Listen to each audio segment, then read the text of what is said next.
ये मुरली नारी को नारायण, नारी को लक्ष्मी बनाए। ओम शांति। आज प्यारे बाप दादा के साकार मधुर महावाक्य हैं 7 जून 2025। आज की मुरली के सार में ज्ञान सागर बाबा ने निश्चय बुद्धि बच्चों की पहचान बताई कि जिन बच्चों को निश्चय हो जाता है उनको अंदर दृढ़ विश्वास है कि हम जीते जी बाबा से पूरा वर्षा लेकर ही छोड़ेंगे। हम बाबा की याद में रहकर कर्मातीत अवस्था बनाई पुराने शरीर को छोड़ वापस बाबा के साथ जाएंगे। पिताश्री परम पिता परमात्मा हमको अपना बनाकर और पढ़ा रहे हैं।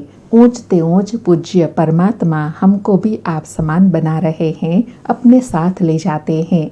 फिर बाबा कहे मेरा ड्रामा में पार्ट है जो 1 सेकंड भी आगे पीछे नहीं हो सकता। तो तुम बच्चों की दिल में भी जचता है कि बरोबर बाबा हम आत्माओं को अभी सच्चा ज्ञान दे रहे हैं। बाप द्वारा जो इस समय हमने जाना है वह फिर कल्प बाद जानेंगे। तो यह चिंतन करने से स्थायी खुशी बनी रहेंगी। फिर याद के लिए कहा कि कई बच्चे याद में नहीं रहते हैं। बाबा से वर्षा अथवा राजाई लेने में मेहनत तो चाहिए ना, तो जितना हो सके याद में रहना है। अपने को देखना है हम कितना समय याद में रहते हैं और कितनों को याद दिलाते हैं।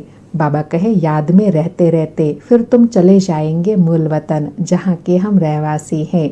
मुख्य है याद की यात्रा। और धारणा के लिए कहा कि बाप तो सबको पढ़ाते रहते हैं, देवी गुण धारण करने के लिए भी सावधानी मिलती रहती है। अपनी जांच करने के लिए साक्षी हो देखना चाहिए कि हम कहाँ तक पुरुषार्थ करते हैं। कोई तो बहुत अच्छा पुरुषार्थ करते हैं, वही अच्छी रीति पढ़ते हैं ऊंच पद पाने के लिए। और लास्ट में कहा कि बस अभी बाबा और कोई तकलीफ नहीं देते हैं, आगे चल याद में रहते रहते तुम्हारी एक रस अवस्था बन जाएंगी। ऐसी अवस्था में फिर अंत में शिव बाबा की याद में शरीर छोड़ देते हैं। वह फिर संस्कार ले जाते हैं, फिर स्वर्ग में जाएंगे। जितना योग उतना फल मिलेगा। कहे मूल बात है चलते फिरते जितना हो सके याद में रहना है। अपने सिर से पापों का बोझा उतारना है, इसमें सिर्फ याद चाहिए। सुनते हैं आज के प्यारे बाप दादा के अनमोल मधुर महावाक्य। आज बाबा कहे मीठे बच्चे, तुम अभी पुजारी से पूज्य बन रहे हो। पूज्य बाप आए हैं तुम्हें आप समान पूज्य बनाने। आज मुरली से प्रश्न है, तुम बच्चों के अंदर कौन सा दृढ़ विश्वास है? उत्तर में बाबा कहे तुम्हें दृढ़ विश्वास है कि हम जीते जी बाप से पूरा वर्षा लेकर ही छोड़ेंगे। बाबा की याद में यह पुराना शरीर छोड़ बाबा के साथ जाएंगे। बाबा हमें घर का सहज रास्ता बता रहे हैं। आज मुरली में गीत बजा, ओम नमः शिवाय, पितु मात सहायक स्वामी सखा, तुम ही जग के रखवाले हो। ओम शांति। ओम शांति। बाबा कहे ओम शांति तो बहुत मनुष्य कहते रहते हैं, बच्चे भी कहते हैं ओम शांति। अंदर जो आत्मा है वह कहती है ओम शांति, परंतु आत्माएं तो यथार्थ रीति अपने को जानती नहीं है, न बाप को जानती है। भल पुकारते हैं परंतु बाप कहते हैं मैं जो हूँ जैसा हूँ, यथार्थ रीति मुझे कोई नहीं जानते। यह ब्रह्मा भी कहते हैं कि मैं अपने को नहीं जानता था कि मैं कौन हूँ, कहाँ से आया हूँ। आत्मा तो मेल है ना, बच्चा है, फादर है परमात्मा, तो आत्माएं आपस में ब्रदर्स हो गई। फिर शरीर में आने कारण कोई को मेल कोई को फीमेल कहते हैं, परंतु यथार्थ आत्मा क्या है यह कोई भी मनुष्य मात्र नहीं जानते। बाबा कहे कोई भी मनुष्य मात्र न अपने यथार्थ स्वरूप को जानते हैं, न परम पिता परमात्मा के यथार्थ स्वरूप को जानते हैं। अभी तुम बच्चों को यह नॉलेज मिलती है जो फिर तुम साथ ले जाते हो। वहाँ सतयुग में यह नॉलेज रहती है हम आत्मा हैं, यह पुराना शरीर छोड़ दूसरा लेते हैं। आत्मा की पहचान साथ ले जाते हैं। बाबा कहे सतयुग में बाकी नॉलेज नहीं रहती, लेकिन सोल कॉन्शियस आत्मिक भान रहता है कि हम आत्मा हैं, हम यह पुराना शरीर छोड़ फिर नया शरीर लेंगे। बाबा कहे सतयुग में आत्मा की पहचान साथ में ले जाते हैं। पहले तो आत्मा को भी नहीं जानते थे, हम कब से पार्ट बजाते हैं कुछ भी नहीं जानते थे। अभी तक भी कई अपने को पूरा पहचानते नहीं है। मोटे रूप से जानते हैं और मोटे लिंग रूप को ही याद करते हैं। मैं आत्मा बिंदी हूँ, बाप भी बिंदी है। बाबा कहे रूप तो दोनों का समान है ना। शिव बाबा बड़ा लिंग रूप है और आत्मा छोटा शालिग्राम है। बाप भी बिंदी है, उस रूप में याद करे ऐसे बहुत थोड़े हैं। नंबरवार बुद्धि है ना, कोई तो अच्छी रीति समझकर औरों को भी समझाने लग पड़ते हैं। तुम समझाते हो, अपने को आत्मा समझो और बाप को याद करना है, वही पतित पावन है। पहले तो मनुष्य को आत्मा की ही पहचान नहीं है, तो वह भी समझाना पड़े। अपने को जब आत्मा निश्चय करे तब बाप को भी जान सके। इसलिए कहा भी जाता है ना कि जब तक स्वयं को नहीं पहचाना है तब तक परमात्मा को नहीं पहचान सकते। इसलिए बाबा कहे पहले अपने आत्मिक स्वरूप में निश्चय करना है, तब आत्मा के पिता को पहचान सके। आत्मा को ही नहीं पहचानते हैं, इसलिए बाप को भी पूरा जान नहीं सकते। अभी तुम बच्चे जानते हो हम आत्मा बिंदी है। इतनी छोटी सी आत्मा में 84 जन्मों का पार्ट है, यह भी तुमको समझाना पड़े। नहीं तो सिर्फ कहते ज्ञान बहुत अच्छा है, भगवान से मिलने का रास्ता बड़ा अच्छा बताते हैं, परंतु मैं कौन हूँ, बाप कौन है, यह नहीं जानते। सिर्फ अच्छा अच्छा कह देते हैं। कोई तो फिर ऐसे भी कहते हैं कि यह तो नास्तिक बना देते हैं। तुम जानते हो ज्ञान की समझ कोई में भी नहीं है। तुम समझाते हो अभी हम पूज्य बन रहे हैं, हम किसकी पूजा नहीं करते हैं, क्योंकि सबका पूज्य है ऊंचते ऊंच भगवान, उनकी हम संतान हैं। बाबा कहे जब यथार्थ पहचान मिल जाती है कि सर्व का पूज्य तो एक परम पिता परमात्मा ही है, उनकी हम संतान हैं, वह आए हैं हमें पूज्य बनाने। वह शिव बाबा है ही पूज्य पिताश्री। अभी तुम बच्चे जानते हो पिताश्री हमको अपना बनाकर और पढ़ा रहे हैं। सबसे ऊंचते ऊंच पूज्य एक ही है, उनके सिवाय और कोई पूज्य बना न सके। पुजारी जरूर पुजारी ही बनाएंगे। दुनिया में सब है पुजारी, तुमको अभी पूज्य मिला है, अर्थात शिव बाबा मिले हैं, जो आप समान बना रहे हैं। सबसे पूजा छुड़ा दी, अपने साथ ले जाते हैं। यह चीची दुनिया है, यह है ही मृत्यु लोक। भक्ति शुरू ही तब होती है जब रावण राज्य होता है। पूज्य से पुजारी बन जाते हैं, फिर पुजारी से पूज्य बनाने के लिए बाप को आना पड़ता है। अभी तुम पूज्य देवता बन रहे हो, आत्मा शरीर द्वारा पार्ट बजाती है। अभी बाप हमको पूज्य देवता बना रहे हैं, आत्मा को पवित्र बनाने के लिए। अंडरलाइन बाबा कहे आत्मा जब पुजारी से पूज्य बनती है, देवता बनती है, तो आत्मा पवित्र बन जाती है। बाबा कहे तो तुम बच्चों को युक्ति दी है, बाप को याद करने से तुम पुजारी से पूज्य बन जाएंगे, क्योंकि वह बाप है शिव बाबा सर्व का पूज्य। जो आधा कल्प पुजारी बनते हैं वह फिर आधा कल्प पूज्य बनते हैं। यह भी ड्रामा में पार्ट है। ड्रामा के आदि मध्य अंत को कोई भी नहीं जानते। अभी बाप द्वारा तुम बच्चे जानते हो और दूसरों को भी समझाते हो। पहली मुख्य बात यह समझानी है, अपने को आत्मा बिंदी समझो। बाबा कहे मेन और पहली बात कौन सी है? अपने को आत्मा निश्चय करना। आत्मा का बाप वह निराकार शिव बाबा है, वह नॉलेजफुल ही आकर पढ़ाते हैं। सृष्टि के आदि मध्य अंत का राज समझाते हैं। बाप आते हैं एक बार, उनको जानना भी एक बार होता है। आते भी वह एक ही बार संगम युग पर हैं। पुरानी पतित दुनिया को आकर पावन बनाते हैं। अभी बाप ड्रामा प्लान अनुसार आए हैं, कोई नई बात नहीं है। कल्प कल्प ऐसे ही आता हूँ। बाबा कहे जैसे अब आया हूँ ऐसे कल्प कल्प आता हूँ, एक सेकंड भी आगे पीछे नहीं हो सकता है। तुम बच्चों के दिल में जचता है कि बरोबर बाबा हम आत्माओं को सच्चा ज्ञान दे रहे हैं। फिर कल्प बाद भी बाप को आना पड़ेगा। बाप द्वारा जो इस समय जाना है वह फिर कल्प बाद जानेंगे। यह भी जानते हैं अब पुरानी दुनिया का विनाश होगा, फिर हम सतयुग में जाकर अपना पार्ट बजाएंगे। सतयुगी स्वर्गवासी बनेंगे। बाबा कहे यह सारी ड्रामा की नॉलेज अभी तुम्हारी बुद्धि में है कि अभी बाबा आए हुए हैं हमको फिर से पुजारी से पूज्य बनाने। हम सतयुग में आकर अपना पार्ट बजाएंगे, सतयुगी स्वर्गवासी बनेंगे। यह तो बुद्धि में याद है ना। बाबा कहे यह तो याद है ना कि हम स्वर्गवासी सतयुगवासी बनेंगे। बाबा कहे याद रहने से भी खुशी रहती है। स्टूडेंट लाइफ है ना, हम स्वर्गवासी बनने के लिए पढ़ रहे हैं। यह खुशी स्थायी रहनी चाहिए। जब तक स्टडी पूरी हो, बाप समझाते रहते हैं कि स्टडी पूरी तब होगी जब विनाश के लिए सामग्री तैयार होंगी। फिर तुम समझ जाएंगे, आग जरूर लगेंगी। तैयारियां तो होती रहती है ना, एक दो में कितना गर्म होते रहते हैं। चारों तरफ भिन्न भिन्न प्रकार की सेनाएं हैं, सब लड़ने के लिए तैयार होते रहते हैं। कोई न कोई अटक ऐसी डालते जो लड़ाई जरूर लगेंगी। अर्थात बाबा कहे कोई न कोई ऐसे निमित्त बनते हैं जिससे लड़ाई शुरू होती है। कल्प पहले मुआफिक विनाश तो होना ही। बाबा कहे कल्प पहले मुआफिक विनाश तो जरूर होना ही है। तुम बच्चे देखेंगे, आगे भी बच्चों ने देखा है, एक चिंगारी से कितनी लड़ाई लगी थी।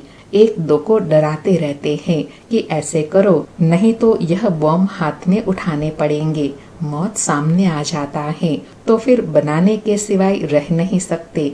आगे भी लड़ाई लगी थी तो बॉम्ब्स लगा दिए। भावी थी ना, अभी तो हजारों बॉम्ब्स हैं। बाबा पहले की लड़ाइयों की बात कर रहे हैं कि पहले बॉम्ब से लड़ाई हुई थी। उस समय तो इतने सारे वेपन्स नहीं थे। अब तो बाबा कहे इतने सारे बॉम्ब्स मिसाइल्स आदि बन गए हैं, तो यह सब यूज तो करेंगे ही। बाबा कहे तुम बच्चों को यह जरूर समझाना है कि अभी बाप आया हुआ है सबको वापस ले जाने। सब पुकारते रहते हैं, हे पतित पावन आओ, इस छीछी दुनिया से हमको पावन दुनिया में ले चलो। तुम बच्चे जानते हो पावन दुनियाएं हैं दो, मुक्ति और जीवन मुक्ति। सबकी आत्माएं पवित्र बन मुक्ति धाम चली जाएंगी। यह दुख धाम विनाश हो जाएगा, जिसको मृत्यु लोक कहा जाता है। पहले अमर लोक था, फिर चक्र लगाई, अब मृत्यु लोक में आए हो। फिर अमर लोक की स्थापना होती है। वहाँ अकाले मृत्यु कोई होती नहीं, इसलिए उनको सतयुग को अमर लोक कहा जाता है। शास्त्रों में भी भल अक्षर है, परंतु यथार्थ रीति कोई भी समझते नहीं है। यह भी तुम जानते हो, अब बाबा आया हुआ है। मृत्यु लोक का विनाश जरूर होना है, यह 100% सर्टेन है। बाबा कहे सृष्टि का परिवर्तन कहो विनाश कहो, यह 100% सर्टेन है, अर्थात निश्चित है कि विनाश परिवर्तन तो होना ही है। बाप समझा रहे हैं कि अपनी आत्मा को योग बल से पवित्र बनाओ, मुझे याद करो तो विक्रम विनाश हो जाए। बाबा कहे विनाश तो होना ही है, तो उसके पहले योग बल द्वारा आत्मा को पवित्र बनाना है, विकर्मों का विनाश करना है। परंतु यह भी बच्चे याद नहीं कर सकते हैं। बाप से वर्षा अथवा राजाई लेने में मेहनत तो चाहिए ना। जितना हो सके याद में रहना है, अपने को देखना है कितना समय हम याद में रहते हैं और कितनों को याद दिलाते हैं। मन मना भव, इनको मंत्र भी नहीं कहा जाए, यह है बाप की याद। आज बाबा कहे मन मना भव को मंत्र भी नहीं कहेंगे, क्योंकि हम तो बाबा को याद करते हैं। देह अभिमान को छोड़ देना है। तुम आत्मा हो, यह तुम्हारा रथ है शरीर, इससे तुम कितना काम करते रहते हो। सतयुग में तुम देवी देवता बन कैसे राज्य करते हो, फिर तुम यही अनुभव पाएंगे। उस समय तो सतयुग में प्रैक्टिकल में आत्म अभिमानी रहते हो। आत्मा कहेंगी हमारा यह शरीर बूढ़ा हुआ है, यह छोड़ नया लेंगे, दुख की बात ही नहीं। अंडरलाइन बाबा कहे सतयुग में प्रैक्टिकल में आत्म अभिमानी स्थिति रहती है। उसका प्रमाण कौन सा है कि वहाँ हर कोई को यह स्मृति रहती है कि आत्मा का यह शरीर बूढ़ा हो गया है, यह छोड़ जाकर हम नया लेंगे, बच्चा बनेंगे। बाबा कहे दुख की बात ही नहीं, यहाँ तो शरीर न छूटे उसके लिए भी कितनी डॉक्टर की दवाइयाँ आदि की मेहनत करते हैं। तुम बच्चों को बीमारी आदि में भी पुराने शरीर से कभी तंग नहीं होना है, क्योंकि तुम समझते हो इस शरीर में ही जी करके बाप से वर्षा पाना है। अंडरलाइन इसलिए बाबा हमेशा स्मृति दिलाते रहते हैं ना कि यह तुम्हारा ब्राह्मण जीवन, ब्राह्मण जन्म बहुत अमूल्य है, इसलिए इससे कभी तंग नहीं होना है, इसकी संभाल भी करनी है। साथ में बाबा कहते हैं ना, मोह भी नहीं रखना है।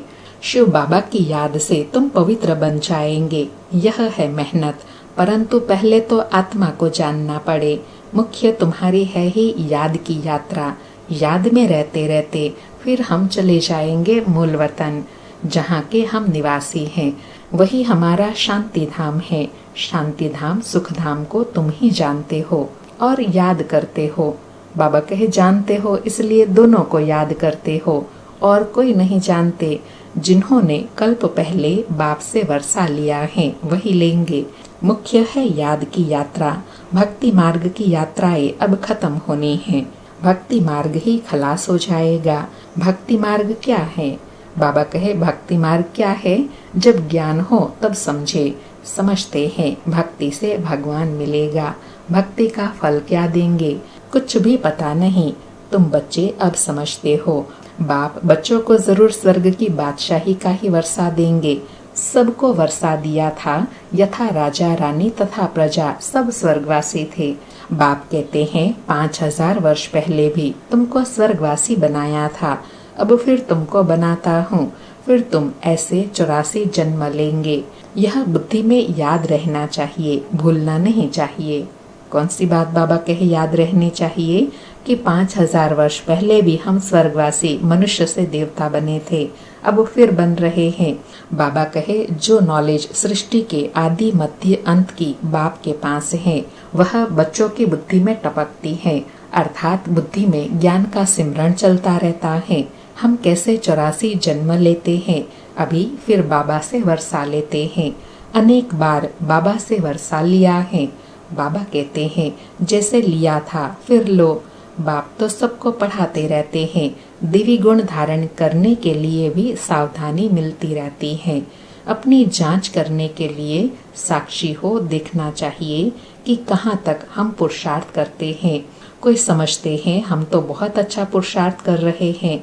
प्रदर्शनी आदि का प्रबंध करता रहता हूँ ताकि सबको मालूम पड़ जाए कि भगवान बाप आया हुआ है।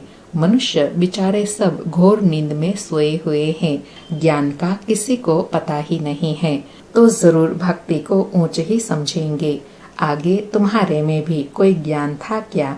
बाबा कहे तुम भी तो पहले ऐसे ही थे, अभी तुमको मालूम पड़ा है। ज्ञान का सागर बाप ही है, वही भक्ति का फल देते हैं। जिसने जास्ती भक्ति की है उनको जास्ती फल मिलेगा। वही अच्छी रीति पढ़ते हैं ऊंच पद पाने के लिए। बाबा ने भक्ति का फल कौन सा बताया? ज्ञान को अच्छी रीति समझेंगे। बाकी ऐसे नहीं कि ऊंच पद उनको उसी आधार से मिल जाएगा। नहीं, उसके लिए तो पढ़ाई अच्छी तरह पढ़ना होगा, अपना पुरुषार्थ करना होगा। बाबा कहे यह कितनी मीठी मीठी बातें हैं। बूढ़ियों आदि के लिए भी बहुत सहज कर समझाते हैं। अपने को आत्मा समझ बाप को याद करो।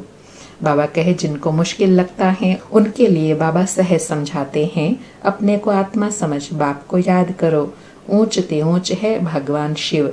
शिव परमात्माई नमः कहा जाता है। वह कहते हैं माम एकम याद करो तो तुम्हारे विक्रम विनाश हो। बस और कोई तकलीफ नहीं देते हैं। आगे चल शिव बाबा को भी याद करने लग पड़ेंगे। बाबा कहे जब जान जाएंगे तो शिव बाबा के वास्तविक स्वरूप को याद करने लग पड़ेंगे। वर्षा तो लेना है, जीते जी बाप से वर्षा लेकर ही छोड़ेंगे। शिव बाबा की याद में शरीर छोड़ देते हैं तो वह भी संस्कार ले जाते हैं। स्वर्ग में जरूर आएंगे, जितना योग उतना फल मिलेगा। अंडरलाइन, बाबा कहे स्वर्ग में आएंगे, लेकिन प्राप्ति किसके आधार से होंगी? जितना योग उतना फल मिलेगा। मूल बात है चलते फिरते जितना हो सके याद में रहो। अपने सिर से विकर्मों का बोझा उतारना है। सिर्फ याद चाहिए और कोई तकलीफ बाप नहीं देते हैं। जानते हैं आधा कल्प से बच्चों ने तकलीफ देखी है, इसलिए अभी आया हूँ। तुमको सहज रास्ता बताता हूँ वर्षा लेने का। बाप को सिर्फ याद करो। भल याद तो आगे भी करते थे, परंतु कोई ज्ञान नहीं था। अभी बाप ने ज्ञान दिया है कि इस रीति मुझे याद करने से तुम्हारे विकर्म विनाश होंगे। भल शिव की भक्ति तो दुनिया में बहुत करते हैं, बहुत याद करते हैं, परंतु पहचान नहीं है। इस समय बाप खुद ही आकर पहचान देते हैं कि मुझे याद करो। बाबा कहे अब तक तो याद करते आए, अब मैं यथार्थ याद की विधि देता हूँ, अपनी पहचान देता हूँ। बाबा कहे अभी तुम समझते हो, हम अच्छी रीति जानते हैं। तुम कहेंगे हम जाते हैं बाप दादा के पास। बाप ने यह भागीरथ लिया है, भागीरथ भी मशहूर हैं। इन ब्रह्मा बाबा द्वारा शिव बाबा बैठ ज्ञान सुनाते हैं। यह भी ड्रामा में पार्ट है। कल्प कल्प इसी भाग्यशाली रथ पर आते हैं। तुम जानते हो कि यह वही है जिसको श्याम सुंदर कहते हैं। यह भी तुम समझते हो। बाबा कहे यह सारे ज्ञान की गुह्य बातें तुम बच्चे समझते हो। मनुष्यों ने फिर अर्जुन का नाम रख दिया है। अभी बाप यथार्थ समझाते हैं। ब्रह्मा सो विष्णु, विष्णु सो ब्रह्मा कैसे बनते हैं। बच्चों में अभी समझ है कि हम विष्णुपुरी के हैं, फिर विष्णुपुरी के बनेंगे। विष्णुपुरी से ब्रह्मापुरी में आने में 84 जन्म लगते हैं। बाबा कहे अभी तुम बच्चों को यह ज्ञान की सारी गुह्य बातें समझ में आ गई कि ब्रह्मा से विष्णु कैसे बनते हैं और विष्णु से फिर ब्रह्मा कैसे बनते हैं। तो बाबा कहे ब्रह्मापुरी से विष्णुपुरी जाने में 1 सेकंड व 1 जन्म लगता है और फिर विष्णुपुरी से ब्रह्मापुरी अर्थात संगम पर आने में 84 जन्म लगते हैं। तो बाबा कहे यह भी अनेक बार समझाया है, जो तुम फिर से सुनते हो। आत्मा को अब बाप कहते हैं सिर्फ माम एकम याद करो तो तुम्हारे विकर्म विनाश होंगे, इसलिए तुमको खुशी भी होती है। बाबा कहे जब विकर्म विनाश होता है ना तो तुमको खुशी भी होती है। यह एक अंतिम जन्म पवित्र बनने से हम पवित्र दुनिया के मालिक बनेंगे, तो क्यों न पवित्र बने। हम एक बाप के बच्चे ब्रह्मा कुमार कुमारी हैं, फिर भी वह जिस्मानी वृत्ति बदलने में टाइम लगता है। धीरे धीरे पिछाड़ी में कर्मातीत अवस्था होनी है। इस समय किसी की कर्मातीत अवस्था होना असंभव है। कर्मातीत अवस्था हो जाए तो फिर यह शरीर भी न रहे, इसको छोड़ना पड़े, लड़ाई लग जाए, एक बाप की ही याद रहे, इसमें मेहनत है। अच्छा, मीठे मीठे सिक्के लधे बच्चों प्रति माता पिता बाप दादा का याद प्यार और गुड मॉर्निंग। रूहानी बाप की रूहानी बच्चों को नमस्ते। हम रूहानी बच्चों की रूहानी माता पिता बाप दादा को याद प्यार गुड मॉर्निंग और नमस्ते नमस्ते। सारी मुरली से धारणा के लिए सार है। पहला पॉइंट, साक्षी हो, अपने को देखना है कि हम कहाँ तक पुरुषार्थ करते हैं। चलते फिरते कर्म करते कितना समय बाप की याद में रहते हैं। दूसरा पॉइंट, इस शरीर से कभी भी तंग नहीं होना है। इस शरीर में ही जी करके बाप से वर्षा पाना है। स्वर्गवासी बनने के लिए इस लाइफ में पूरी स्टडी करनी है। आज प्यारे बाबा का वरदान है, त्रिकालदर्शी और साक्षी दृष्टा बन, हर कर्म करते बंधन मुक्त स्थिति के अनुभव द्वारा दृष्टा स्वरूप भव। त्रिकालदर्शी और साक्षी दृष्टा बन, हर कर्म करते बंधन मुक्त स्थिति के अनुभव द्वारा दृष्टा स्वरूप भव। स्पष्टीकरण है, यदि त्रिकालदर्शी स्टेज पर स्थित हो, कर्म के आदि मध्य अंत को जानकर कर्म करते हो, तो कोई भी कर्म विकर्म नहीं हो सकता है, सदा सुकर्म होंगे। ऐसे ही साक्षी दृष्टा बन कर्म करने से कोई भी कर्म के बंधन में कर्म बंधनी आत्मा नहीं बनेंगे। कर्म का फल श्रेष्ठ होने के कारण कर्म संबंध में आएंगे, बंधन में नहीं। कर्म करते न्यारे और प्यारे रहेंगे तो अनेक आत्माओं के सामने दृष्टा रूप अर्थात एग्जाम्पल बन जाएंगे। उसके लिए बाबा कहे त्रिकालदर्शी स्टेज पर स्थित होकर हर कर्म करेंगे तो हर कर्म सुकर्म होंगे, और साक्षी दृष्टा स्थिति में स्थित रहकर कर्म करेंगे तो कोई भी कर्म के बंधन में नहीं बंधेंगे। हर कर्म का फल श्रेष्ठ होगा। आज का स्लोगन है, जो मन से सदा संतुष्ट है वही डबल लाइट है। जो मन से सदा संतुष्ट है वही डबल लाइट है। आज के अव्यक्त इशारे हैं, आत्मिक स्थिति में रहने का अभ्यास करो, अंतर्मुखी बनो। आज का अभ्यास है, कोई भी समर्थ संकल्प आत्मिक शक्ति अर्थात एनर्जी जमा करता है, समय भी सफल करता है। व्यर्थ संकल्प एनर्जी और समय को व्यर्थ गंवाता है। इसलिए अब व्यर्थ संकल्प की रचना बंद करो। यह रचना ही आत्मा रचना को परेशान करने वाली है। इसलिए सदा इसी शान में रहो, मैं आत्मा मास्टर सर्वशक्तिवान हूँ, समर्थ आत्मा हूँ, तो कभी परेशान नहीं होंगे और अनेकों की परेशानी को मिटाने वाले बन जाएंगे। बाबा कहे समर्थ संकल्प में इतनी शक्ति है जिससे आत्मा में एनर्जी भरती है और वो एनर्जी क्या काम करती है, अपने को भी हर परेशानी से दूर रखती है और अनेकों की परेशानी को भी मिटाने वाले बन जाते हैं। अच्छा, ओम शांति। शुक्रिया बाबा, शुक्रिया।